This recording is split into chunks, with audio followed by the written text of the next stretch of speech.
अब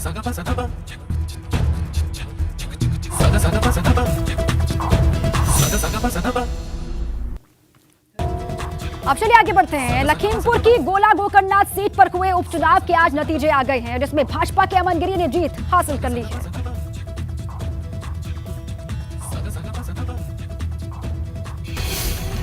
गोला गोकर्णनाथ विधानसभा सीट पर भाजपा का कब्जा बरकरार है। गोला सीट पर हुए उपचुनाव में भाजपा प्रत्याशी अमन गिरी ने सपा प्रत्याशी विनय तिवारी को 34,298 मतों से हराया। जीत के बाद अमन गिरी ने जनता, कार्यकर्ताओं और पार्टी का आभार जताया है। कोई राह छोटी नहीं, कोई राह मुश्किल नहीं, सब लोग साथ में है तो कोई मुश्किल नहीं। गोला की जनता के लिए क्या कहेंगे? बहुत बहुत धन्यवाद, बहुत बहुत धन्यवाद। इससे ज़्यादा मैं भी कुछ नहीं कह सकता। 2022 में अमन गिरी के पिता अरविंद गिरी गोला सीट से जीत दर्ज करके विधानसभा पहुंचे थे, लेकिन अरविंद गिरी के निधन की वजह से गोला सीट खाली हो गई। इसके बाद भाजपा ने दिवंगत अरविंद गिरी के बेटे अमन गिरी को मैदान में उतारा। वहीं अपनी हार के बाद सपा प्रत्याशी विनय तिवारी ने कहा कि वो जनादेश का सम्मान करते हैं। एक तरफ सरकार चुनाव लड़ रही थी, एक तरफ समाजवादी पार्टी का कार्यकर्ता चुनाव लड़ रहा। तो सरकार ने पूरी तरीके से जो भय का माहौल बनाया, उस भय के माहौल की वजह से हम लोग चुनाव हारे। गोला उपचुनाव में वोटों की गिनती शुरू होते ही भाजपा प्रत्याशी अमन गिरी ने सपा प्रत्याशी पर अपनी बढ़त बना ली और अमन गिरी को ये बढ़त 32 राउंड तक बरकरार रही। गोला गोकर्णनाथ सीट पर भाजपा की जीत का ऐलान होते ही लखीमपुर से लखनऊ तक पार्टी कार्यकर्ताओं ने जोरदार जश्न मनाया। गोला सीट पर नतीजों का ऐलान होने के बाद नवनिर्वाचित विधायक अमन गिरी को जीत का प्रमाण पत्र सौंप दिया गया, जिसके बाद स्थानीय भाजपा कार्यकर्ताओं ने अबीर गुलाल लगाकर होली खेली।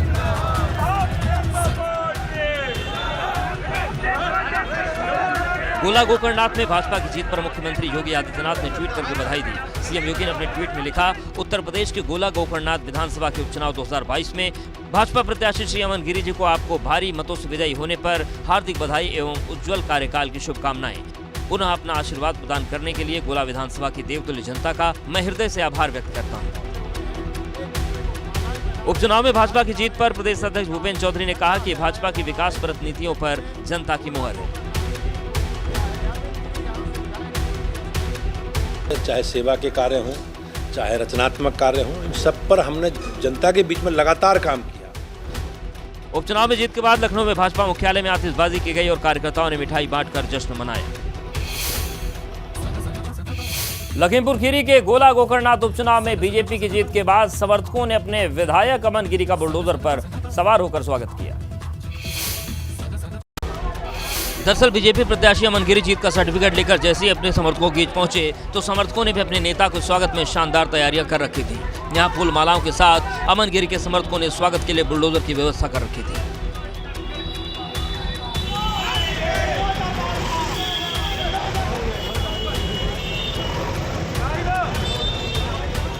सबसे पहले भाजपा कार्यकर्ताओं ने अपने नए विधायक को मालाओं से लाद दिया। इसके बाद समर्थकों ने बुलडोजर के साथ जुलूस निकाला।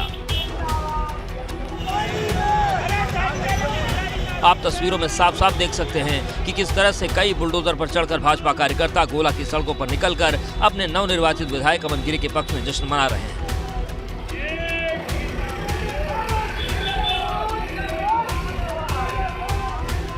साथ ही बुलडोजर बाबा जिंदाबाद के नारे भी लगा रहे हैं। इस दौरान सुरक्षा के भी चाक चौबंद इंतजाम किए गए थे।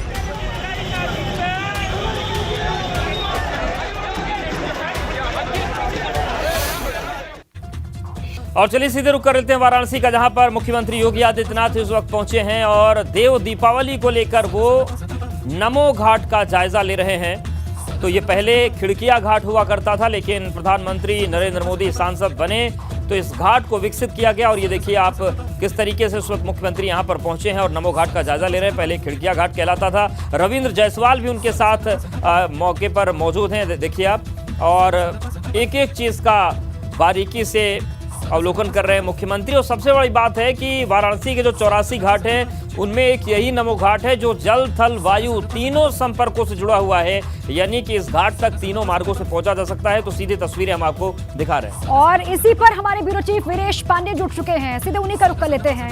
वीरेश जी, नमो घाट पहुंचे हुए हैं सीएम योगी आदित्यनाथ। कल की तस्वीरें सामने आएंगी जब ये घाट जगमग हो जाएंगे दियों से। आज क्या जानकारी है? देखिए, देव दिवाली के औचक निरीक्षण करने के लिए मुख्यमंत्री योगी आदित्यनाथ नमो घाट से सवार होकर जाएंगे रैदास घाट। और अभी वर्तमान समय में जब मैं आपसे बात कर रहा हूं, उनका जो क्रूज है वो गाय घाट तक पहुंच चुका है।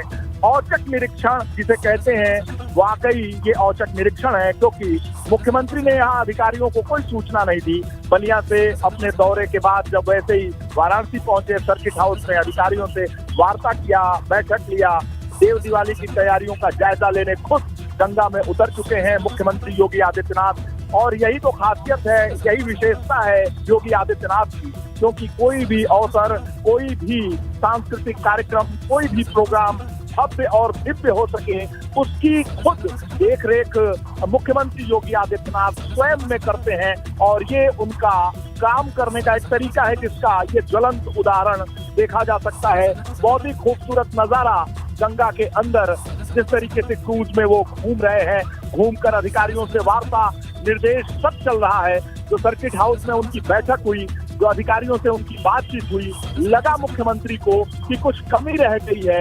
इस कमी को दूर करने के लिए, इस देव दिवाली को विश्व स्तरीय बनाने के लिए बहुत और बेहतर तरीके से उसके प्रचार प्रसार, उसके व्यवस्था के लिए खुद मुख्यमंत्री वाराणसी पहुंचे हैं। वाराणसी पहुंचकर गंगा में उतरकर हर घाट का निरीक्षण, हर तैयारी का निरीक्षण, गंगा के पार जिस तरीके से रेती पर दीवों को सजाया गया है, जिस तरीके से हर घाट को सजाया गया है, खुद मुख्यमंत्री निकले हैं। अधिकारियों के हाथ पांव फूल गए कि मुख्यमंत्री ने बिना बताए औचक निरीक्षण किया है। मुख्यमंत्री ने अधिकारियों से कहा कि हम गंगा घाट जाएंगे, नमो घाट जाएंगे, क्रूज की सवारी करेंगे, क्रूज से रैदास घाट जाएंगे और निरीक्षण करेंगे। आनंद फानंद में यहाँ के कमिश्नर, यहाँ के डिस्ट्रिक्ट मजिस्ट्रेट और पुलिस कमिश्नर के हाथ पांव फूल गए कि मुख्यमंत्री ने अचानक ये फैसला किया है। सभी अमला, सभी प्रशासनिक अधिकारी नमो घाट की तरफ दौड़े, व्यवस्था में लग गए। लेकिन मुख्यमंत्री सवार होकर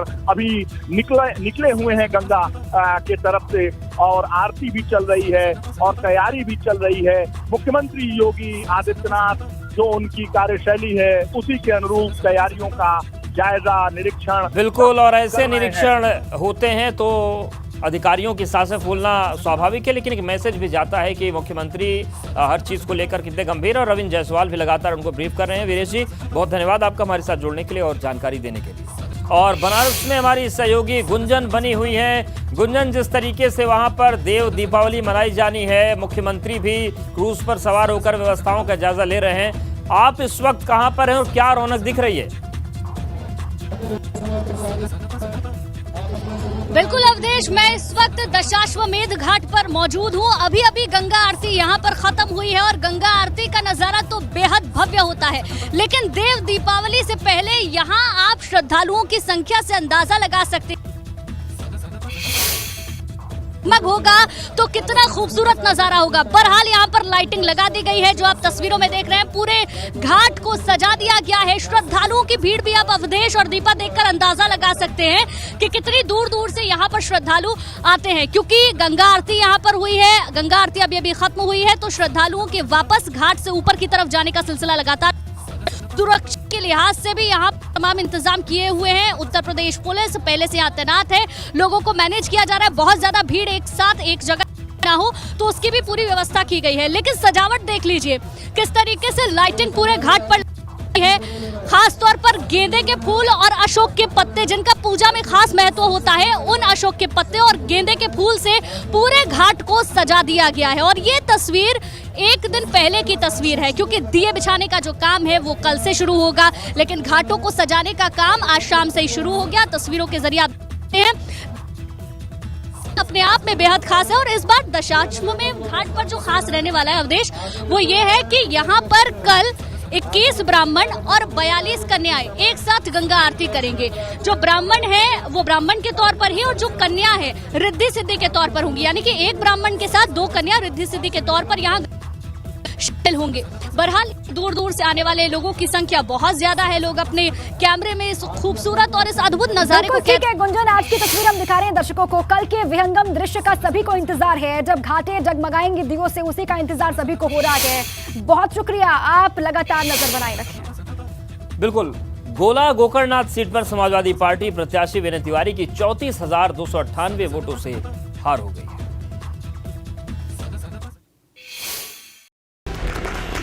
उपचुनाव में में गोला सीट पर मिली इस हार के बाद समाजवादी पार्टी की तरफ से प्रतिक्रिया सामने आई है।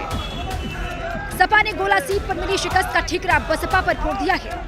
समाजवादी पार्टी मीडिया सेल ने ट्वीट करते हुए लिखा है कि बसपा अपना वोट भाजपा में साइलेंटली ट्रांसफर करवाती है। दलितों, पिछड़ों, मुसलमानों के साथ बसपा की ये धोखेबाजी है।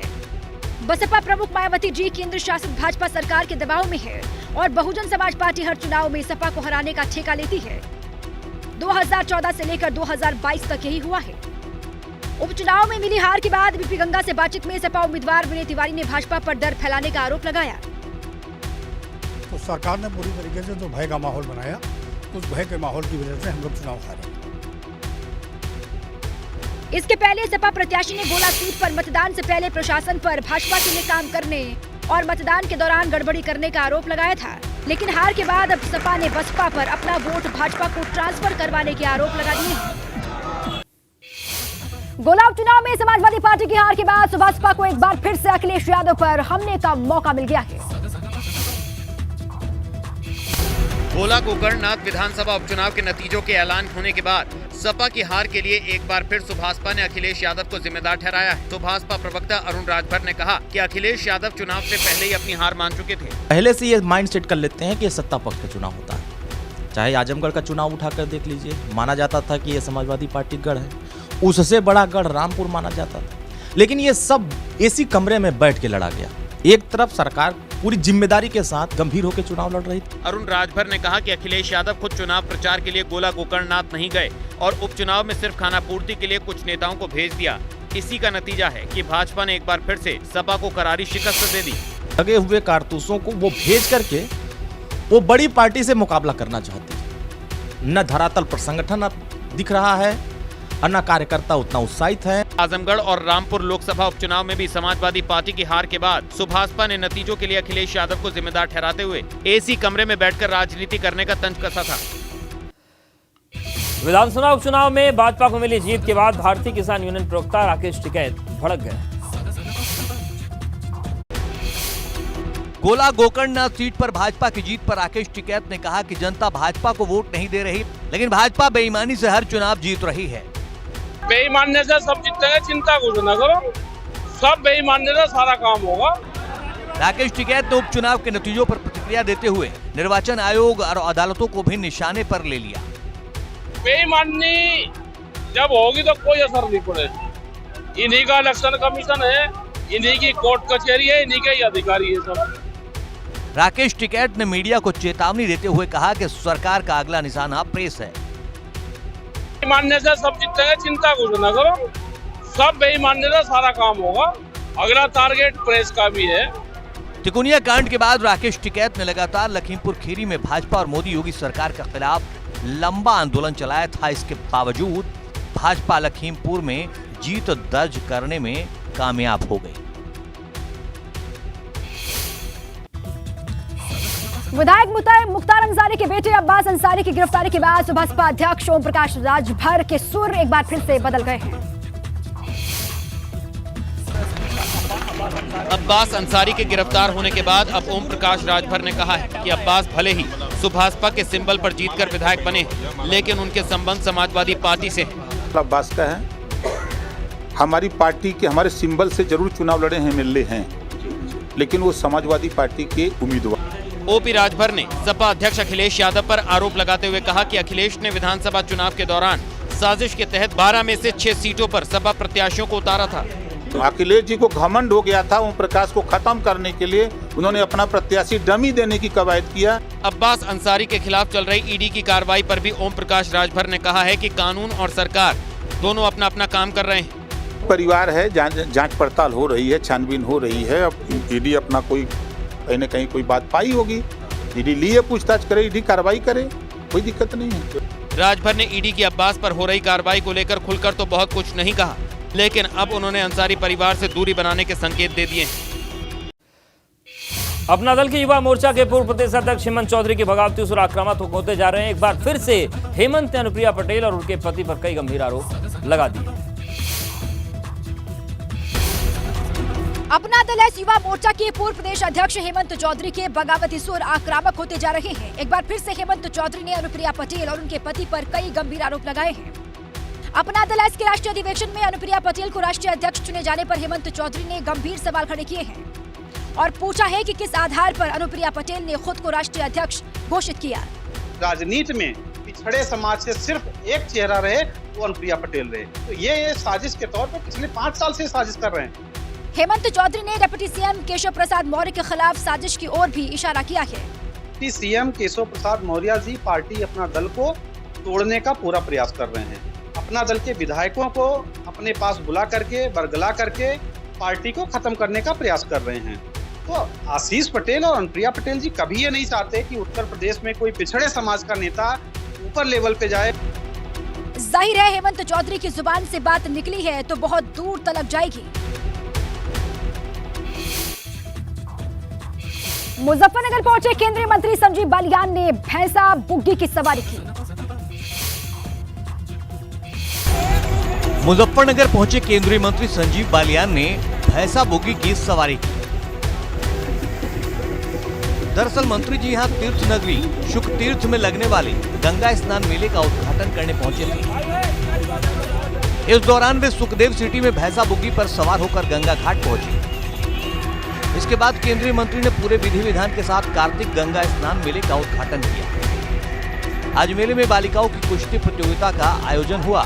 खेल प्रतियोगिता है, लड़के लड़कियों दोनों की, कबड्डी की प्रतियोगिता है और उसमें कल के मुख्य अतिथि हमारे क्षेत्रीय अध्यक्ष मोहित बेनीवाल जी और प्रदेश में राज्य मंत्री स्वतंत्र प्रभार श्री कपिल देव अग्रवाल जी ने। इस दौरान केंद्रीय मंत्री संजीव बालियान के साथ पूर्व विधायक विक्रम सैनी सहित बड़ी संख्या में लोग मौजूद रहे। आपको बता दें कि तीर्थ नगरी शुक तीर्थ में हर साल गंगा स्नान मेला लगता है जिसमें बड़ी संख्या में आसपास के लोग हिस्सा लेते हैं। कल सबोज में सरलता और आज समस्याओं के समाधान के लिए निश्चय, यही है सीएम योगी की खासियत। गोरखपुर में सीएम योगी ने 800 फरियादियों की समस्याएं सुनी। ऐसे बेहद सहज भाव से सीएम योगी ने फरियादियों की समस्याएं सुनी। तकरीबन 800 लोगों ने मुख्यमंत्री से अपनी परेशानियों को बताया।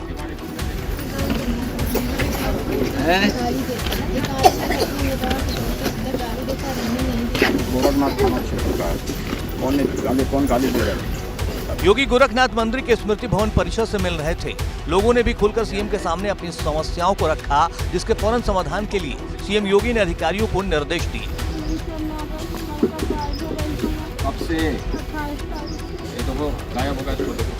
सीएम ने फरियादियों के साथ आए बच्चों का भी हाल जाना और अभिभावकों को सलाह दी कि अपने बच्चों को स्कूल जरूर भेजें। फरियादियों के लिए इससे बड़ा संबल क्या हो सकता है जब उनकी समस्या खुद सूबे के मुखिया बिल्कुल सामने आकर सुने। समस्याओं के समाधान के प्रति दृढ़ निश्चय के साथ सीएम योगी ने सभी फरियादियों को राहत मिलने का भरोसा दिलाया।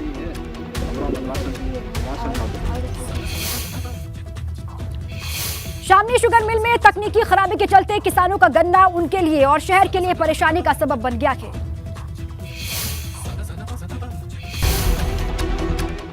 ट्रैक्टर की ट्रॉली में गन्ना लदा है, ट्रैक्टर की कतारें लगी हुई हैं।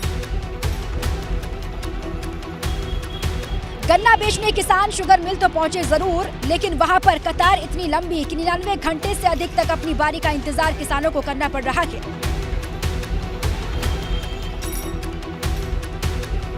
शामली शुगर मिल में पिछले 3 दिनों में 4 बार तकनीकी खराबी आ चुकी है, जिसकी वजह से पूरे शहर में गन्ना लदे ट्रैक्टर का जाम लगा हुआ है,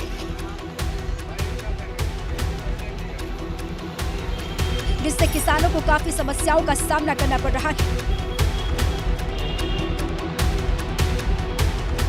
किसानों की माने तो गन्ने के अलावा शामली में और कोई फसल की मंडी नहीं है। अगर वो दूसरी फसल लगाते हैं तो उसे बेचने के लिए उन्हें जिले से बाहर जाने को मजबूर होना पड़ेगा। जाहिर है किसानों के सामने दोहरी समस्या है, जिस पर प्रशासन को ध्यान देने की जरूरत है। राज्य निर्वाचन आयोग निकाय चुनाव को लेकर पूरी तरह से एक्शन में है, लेकिन अधिकारी अब भी सुस्त नजर आ रहे हैं। और ये अधिकारियों की सुस्ती का ही आलम है कि मतदान केंद्र पर सन्नाटा पसरा हुआ है। दरअसल निकाय चुनाव को लेकर शामली में वोटर आईडी कार्ड बनाने के लिए विशेष कैंप का आयोजन किया गया था, जिसमें नए वोटर आईडी कार्ड से लेकर पुराने मतदाताओं के कार्ड की गलतियों को सुधार करना था। लेकिन कैंप से बीएलओ ही नदारद रहे। कैंप में कुछ मतदाता तो पहुंचे, लेकिन एलम नगर पंचायत में 12 में से 10 बीएलओ ही गायब रहे। मतदाता नए वोटर कार्ड बनवाने और पुराने वोटर्स कार्ड में सुधार के लिए घंटों तक इंतजार करते रहे, लेकिन सिर्फ 2 ही बीएलओ मतदान केंद्र पर पहुंचे, जिससे लोगों को काफी परेशानियों का सामना करना पड़ा। मौके पर मौजूद भाजपा नेता ने ड्यूटी से गायब रहने वाले बीएलओ पर कार्रवाई की मांग की है। अंबेडकर स्कूल में कोई बीएलओ उपस्थित नहीं है। प्राइमरी पाठशाला नंबर 2 में 3 वार्ड में से सिर्फ 1 बीएलओ उपस्थित था, 2 एब्सेंट थे। इनके खिलाफ शासनात्मक जो भी विभागीय कार्रवाई होनी चाहिए।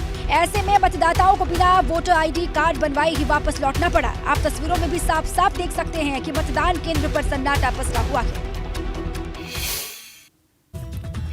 आगामी एचएमए ग्रुप का पाकिस्तानी कनेक्शन सामने आया है।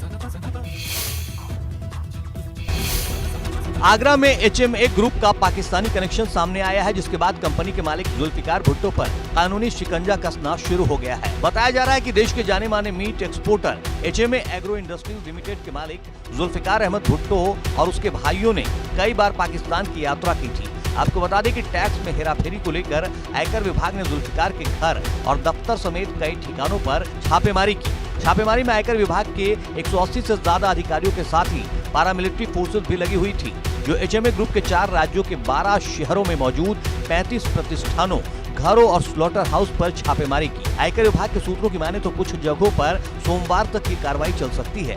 इस बीच पाकिस्तान के कश्मीर हाउस के सामने कश्मीरी गार्ड के साथ उसकी तस्वीर भी सामने आई है। मामला सामने आने के बाद खुफिया एजेंसियां अलर्ट पर हैं और आरोपी की पूरी कुंडली खंगाली जा रही है। साथ ही इनकम टैक्स की टीम पाकिस्तान में चल रहे जुल्फिकार अहमद भुट्टो के कारोबार की जांच में जुटी है। अम्बेडकर नगर में उस वक्त बवाल हो गया जब प्रदर्शन कर रहे लोगों पर पुलिस ने लाठियां बरसानी शुरू कर दी। अंबेडकर की प्रतिमा पर कालिक पोतने के विवाद पर शहर में कोहराम मच गया। मामला पुलिस से हाथापाई और पुलिस के लाठीचार्ज तक पहुंच गया। पुलिस ताबड़तोड़ लाठियां चला रही है। जो सामने आ रहा है उस पर लाठी बरसा रही है। पुलिस की लाठी की जद में पुरुष ही नहीं महिलाएं भी हैं। देखिए कैसे पुलिस महिलाओं पर लाठी चला रही है। लाठी ही नहीं, पुलिस पाइप से भी लोगों को पीट रही है। हो हंगामे की ये तस्वीरें अंबेडकर नगर के वाजिदपुर मोहल्ले की है, जहां पुलिस की लाठी लोगों पर खूब बरसी। हालांकि सड़कों पर पड़े ईंट पत्थर बता रहे हैं कि प्रदर्शन कर रहे लोगों ने भी पत्थरबाजी की। दरअसल हंगामे की वजह है अंबेडकर की प्रतिमा, जिस पर कालिक पोते जाने के बाद विवाद शुरू हुआ। इस घटना से नाराज लोग सड़क पर जमकर प्रदर्शन कर रहे थे। इसी दौरान मौके पर पहुंची पुलिस से प्रदर्शनकारी उलझ गए और नौबत लाठीचार्ज तक पहुंच गई।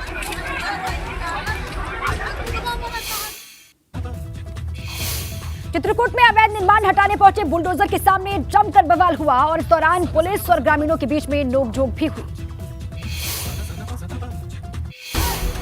चित्रकूट में अवैध निर्माण हटाने पहुंचे बुलडोजर के सामने जमकर बवाल हुआ। इस दौरान पुलिस और ग्रामीणों के बीच नोकझोंक भी हुई। दरअसल प्रशासन की टीम पूरे दल बल के साथ मनिकपुर थाना क्षेत्र के इलाहा गांव के बंजर भूमि पर अवैध कब्जा हटाने पहुंची थी। यहां अवैध कब्जे पर बुलडोजर जैसे ही एक्शन में आया, ग्रामीणों ने बवाल शुरू कर दिया। लोगों ने पथराव भी शुरू कर दिया। इस दौरान ग्रामीणों और प्रशासन की टीम के बीच पहले तीखी नोकझोंक हुई और देखते ही देखते मामला हाथापाई तक पहुंच गया, जैसा कि तस्वीरों में आप साफ साफ देख सकते हैं। आपको बता दें, इलाहा बड़ैया ग्राम पंचायत में 24.341 हेक्टेयर बंजर भूमि के खाते में दर्ज है। इस जमीन पर मानिकपुर नगर पंचायत कचरा अवशिष्ट गृह बनाना चाहती है, लेकिन इस जमीन पर ग्रामीणों ने अवैध कब्जा जमा रखा है और इसी कब्जे को हटाने के लिए राजस्व की टीम पुलिस के साथ मौके पर पहुंची, लेकिन ग्रामीणों ने राजस्व की टीम को यहां से खदेड़ दिया। बाद में पुलिस के साथ मौके पर पहुंचे मानिकपुर एसडीएम ने ग्रामीणों को समझा बुझाकर मामले को शांत कराया। नोएडा एक्सप्रेसवे पर सवारियों से भरी बस में भीषण आग लग गई। देखते देखते बस आग का गोला बन गई। नोएडा एक्सप्रेसवे पर सफेद रंग की मिनी बस दो कर चल रही है।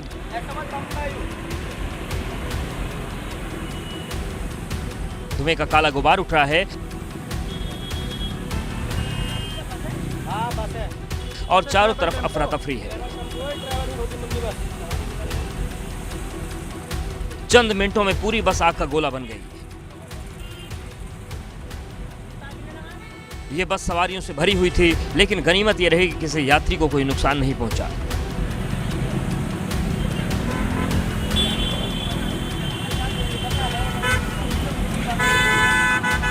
सभी यात्रियों को सुरक्षित बाहर निकाल लिया गया। सूचना मिलने के बाद दमकल विभाग की टीम मौके पर पहुंची। कड़ी मशक्कत के बाद आग पर काबू पाया गया, लेकिन तब तक बस पूरी तरीके से जलकर राख हो गई थी।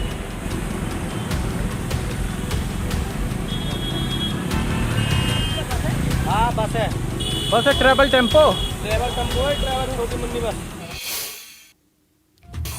बांदीपुरा में बर्फबारी ने जिंदगी को बेहाल कर दिया है। एहतियातन बांदीपुरा गुरेज मार्ग को बंद कर दिया गया है। चारों ओर बर्फ ही बर्फ है। गाड़ियां बर्फ से ढक चुकी हैं। सड़क, मकान, पेड़ पौधे सब पर सफेद चादर ही दिखाई दे रही है। बर्फबारी से बेजुबान तक बेहाल हैं। तस्वीरें कश्मीर के ऊपरी इलाके गुरेज घाटी की हैं, जहां रात भर बर्फबारी होती रही, जबकि मैदानी इलाकों में बारिश होती रही। गुरेज घाटी में ताजा हिमपात के बाद रविवार को बांदीपुरा गुरेज मार्ग को यातायात के लिए बंद कर दिया गया। प्रशासन के मुताबिक गुरेज को बांदीपुरा से जोड़ने वाली राजधान चोटी पर बर्फ जमा होने की वजह से फिसलन के कारण सड़क को बंद करना पड़ा। दरअसल बर्फबारी और बारिश के बाद तापमान अचानक से लुढ़क गया। जम्मू कश्मीर के अलावा लद्दाख में भी बर्फबारी के बाद तापमान नीचे गिर गया है। मौसम विभाग लगातार स्थिति पर नजर बनाए हुए है। गुरेज की केंद्रीय तहसील डाबर में भी बर्फबारी हुई है।